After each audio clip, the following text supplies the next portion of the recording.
Les plus-values sont là dans l'immobilier, mais pas pour tout le monde. Il y a d'abord Paris. L'immobilier parisien est de nouveau en surchauffe. Les transactions sont soutenues et les prix sont à un sommet. 9 230 € du mètre carré. Un bond de 7% sur un an et 100% des arrondissements sont en hausse. À ce rythme, la barre des 10 000 € est en ligne de mire. C'est une question de temps au moment où déjà 7 arrondissements sur 20 sont au-dessus de ce seuil symbolique. Pour un 50 mètres carrés, c'est proche de la taille moyenne d'un logement dans la capitale. Il faut donc débourser environ 461 500 €. Pour la même somme, en banlieue, c'est 80 mètres carrés et plus de 110 mètres carrés en province, soit plus du double. La preuve est faite, une fois de plus, qu'il n'existe pas un, mais des marchés de l'immobilier, constitués de marchés locaux géographiquement limités. En fait, deux logiques s'affrontent, et il faut absolument distinguer deux types de marchés.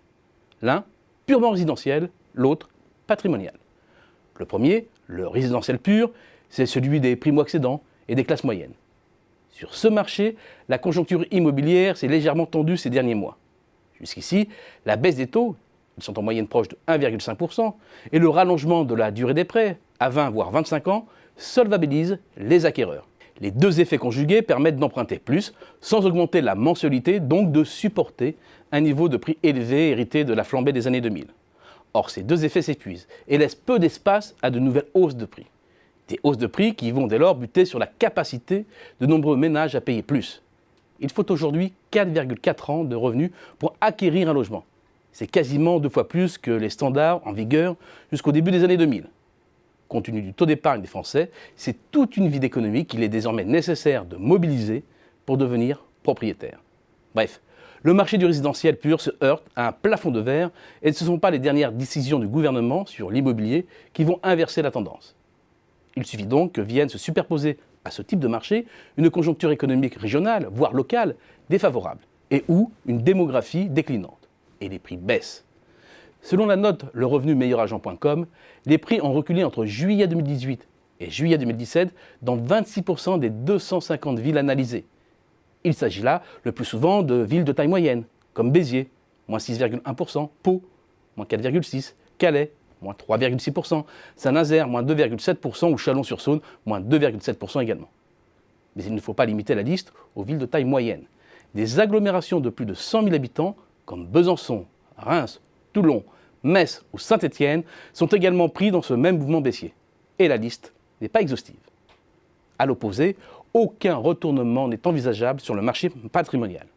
Ce marché est fait des arrondissements les plus recherchés des grandes villes ou des régions stars comme la vallée des Alpes, notamment la Haute-Savoie, le Luberon, une partie de la façade atlantique ou la Côte d'Azur. D'abord, du côté de l'offre. La construction dans ces zones est quasiment impossible, voire interdite. Du côté de la demande, ces zones font partie aussi des endroits les plus recherchés par les hauts revenus français. Les hauts revenus français, mais pas seulement. Les régions stars, les meilleurs arrondissements des grandes métropoles font partie également des lieux privilégiés par les étrangers fortunés. D'autant qu'avec le Brexit, Londres a énormément perdu de son attrait. Acheter à Paris et dans un certain lieu privilégié en France est devenu une telle évidence que la demande ne cesse de gonfler. En moyenne, en France, les prix augmenteront de 2,5% cette année. À Marseille, ce sera plus proche de 4%. À Paris de 6%, à Lyon de 7%. En face, dans nombre de zones, en particulier les zones résidentielles, éloignées des grands centres, économiquement affaiblies et en voie de dépeuplement, les prix vont continuer de flancher. À l'image des inégalités patrimoniales et de revenus, les disparités montent sur les marchés de l'immobilier et le fossé ne cesse de s'accroître entre ceux qui rient et ceux qui pleurent.